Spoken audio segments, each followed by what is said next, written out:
नमस्कार, हल्ला बोल टीवी देख रहे हैं आप। मैं हूं आपके साथ प्रियंका। देखिए, उपेंद्र कुशवाहा ने अपनी पत्नी के बजाय अपने बेटे यानी दीपक पर इतना भरोसा क्यों जताया? क्या है इसके पीछे का राज? इसी विषय पे आपको और भी ज्यादा जानकारी देंगे हल्ला बोल टीवी के संपादक दीपक शर्मा।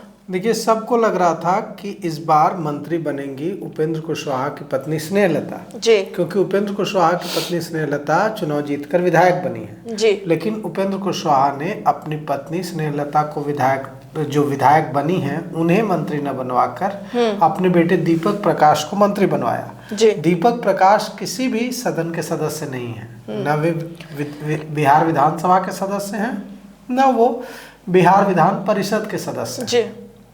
तो ऐसे में अब उन्हें एमएलसी बनाना होगा। बिल्कुल। जरूर एमएलसी बनाने की मंजूरी मिल गई होगी बिल्कुल कि ठीक है एमएलसी बनाएंगे, तो एक एमएलसी की सीट भी मिल गई इसी बहाने। जी। और स्नेहलता को अगर मंत्री बनाते तो अपने बेटे को राजनीति में लाने और स्थापित करने का जो उपेंद्र कुशवाहा का जो प्लान है वो अधूरा रह जाता।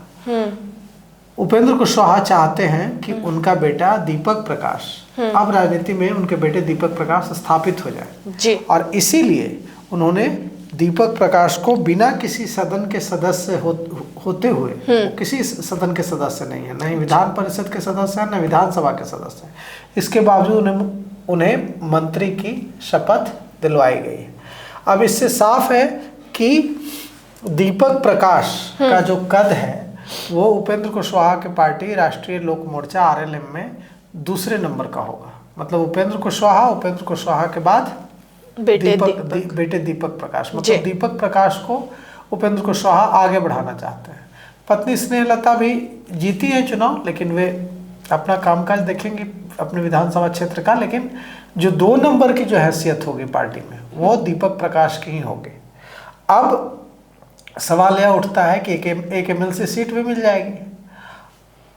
उपेंद्र कुशवाहा को हो सकता है बाद में केंद्र में मंत्री बनने का मौका मिले। बिल्कुल।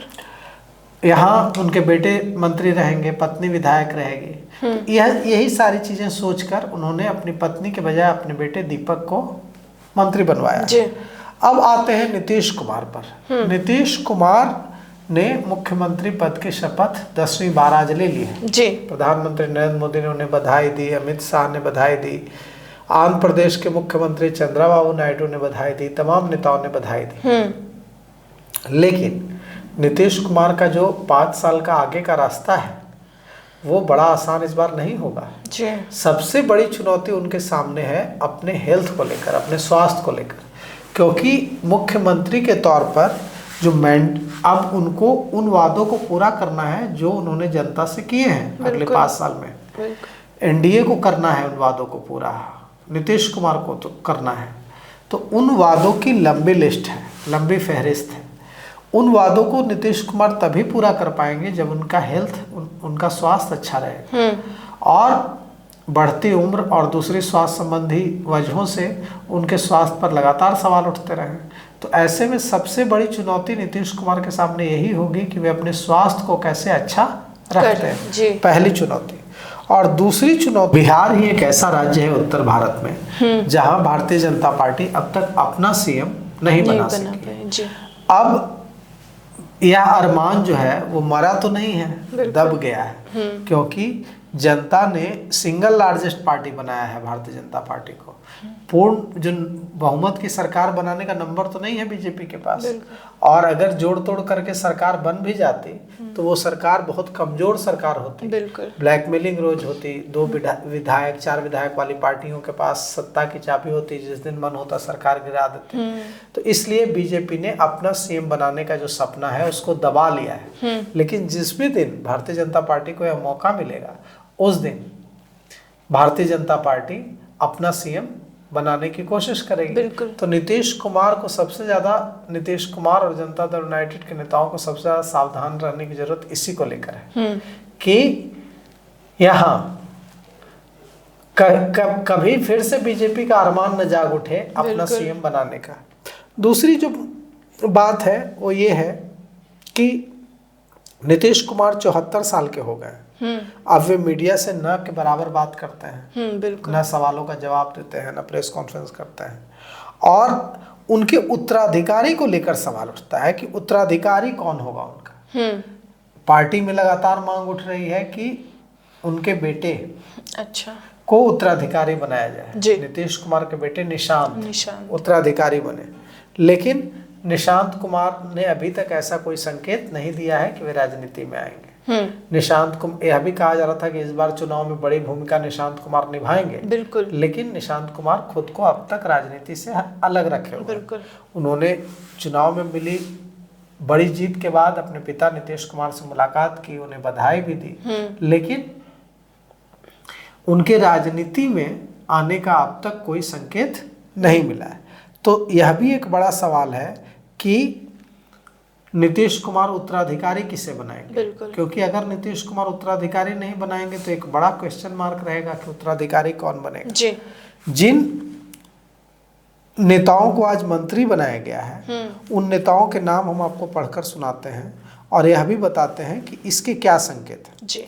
सम्राट Chaudhary deputy CM, Vijay Sinha deputy CM, Vijendra Prasad Yadav मंत्री, और सम्राट चौधरी और विजय सिन्हा डिप्टी सीएम बने और मंत्रियों की लिस्ट हम आपको पढ़कर सुना रहे हैं।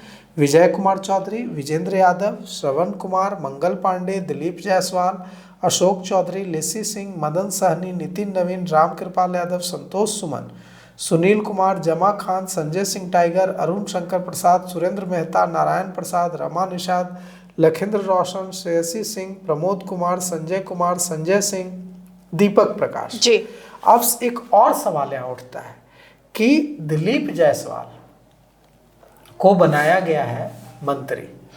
दिलीप जायसवाल मंत्री पद हाल ही में छोड़ा था उन्होंने। भारतीय जनता पार्टी के प्रदेश अध्यक्ष हैं वे अभी भी। तो भारतीय जनता पार्टी में एक व्यक्ति एक पद का सिद्धांत है, मतलब एक व्यक्ति दो पद पर नहीं रह सकता है कि मंत्री भी वही अध्यक्ष भी वही। तो अब भारतीय जनता पार्टी ने फिर दिलीप जायसवाल को मंत्री बना दिया है।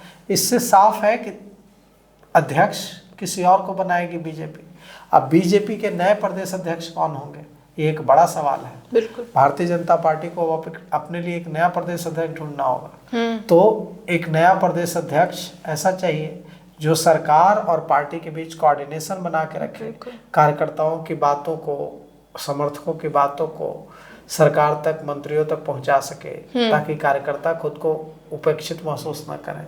तो बीजेपी ने जरूर किसी न किसी पर मन बना लिया होगा कि कौन किसे बनाया जाएगा प्रदेश अध्यक्ष। कई नाम चल रहे हैं, लेकिन अभी यह स्पष्ट नहीं है, साफ नहीं है कि इन नाम जो नाम चल रहे हैं रेस में बीजेपी प्रदेश अध्यक्ष के लिए, उनमें से कौन बीजेपी प्रदेश अध्यक्ष का ताज अपने सिर पर पहनेगा। तो सुना आपने, इन सब को लेकर आपकी क्या राय हमें कमेंट बॉक्स में बताएं। फिलहाल इस पेशकश में इतना ही। आगे की खबर देखने के लिए बने रहे हल्ला बोल टीवी के साथ। धन्यवाद।